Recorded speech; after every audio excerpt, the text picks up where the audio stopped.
ഇപ്പോൾ ട്രെൻഡിങ് ആയിരിക്കുന്ന ബീട്രൂട്ട് രസം നമുക്ക് ചെയ്യാം. ഞാനും ഫസ്റ്റ് ടൈം തന്നെ ചെയ്യുന്നത്. ആദ്യം അരമുറി ബീട്രൂട്ട്, ഒരു തക്കാളി, ഒരു പച്ചമുളക് ഇത് കുക്കറിനകത്തിട്ട് നന്നായിട്ട് വേവിക്കുക. അതിനുശേഷം പുളി വേണം. പുളി വെള്ളത്തിലിട്ട് വെച്ചേക്കണം. പിന്നെ നമുക്ക് മിക്സി ജാറിൽ കുരുമുളക്, വെളുത്തുള്ളി, ജീരകം ഇവ ആവശ്യത്തിനെടുത്ത് ഒന്ന് ചതച്ച് വേവിച്ച് വെച്ച ബീട്രൂട്ടും തക്കാളിയും പച്ചമുളക് ഒഴിവാക്കിയിട്ട് നന്നായി മിക്സി ജാറിൽ അടിച്ചെടുക്കാം.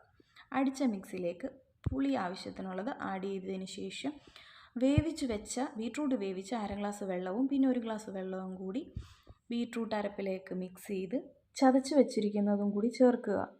എന്നിട്ട് നന്നായി മിക്സ് ചെയ്യുക. അതിനുശേഷം ആവശ്യത്തിന് മഞ്ഞൾപ്പൊടി, ഉപ്പും ഒക്കെ ഇട്ട് ഒന്ന് തിളയ്ക്കാൻ വെക്കുക. തിളച്ചതിന് ശേഷം അടുപ്പിൽ നിന്ന് മാറ്റിയിട്ട് നമുക്കതിലേക്ക് കടുക് താളിച്ചിടാം. കടുക് താളിച്ചിടുന്നതിനായിട്ട് എണ്ണ ഒഴിച്ച് കടുക് പൊട്ടിച്ച് ചെറിയുള്ളി ഇട്ട് അതിലേക്ക് കറിവേപ്പില ഇട്ട് നന്നായി ഒന്ന് മൂത്ത് വന്നതിന് ശേഷം കുറച്ച് കായപ്പൊടി ആവശ്യത്തിനുള്ള കായപ്പൊടി ഇട്ട് നമുക്ക് രസത്തിനകത്തോട്ട് മിക്സ് ചെയ്യാം.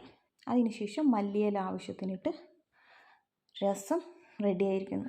ഞാൻ ആദ്യമായിട്ട് വെച്ചിട്ട് ടേസ്റ്റ് ചെയ്യാം. സാധാ രസത്തിനേക്കാളും സൂപ്പർ ടേസ്റ്റാണ്. എല്ലാവരും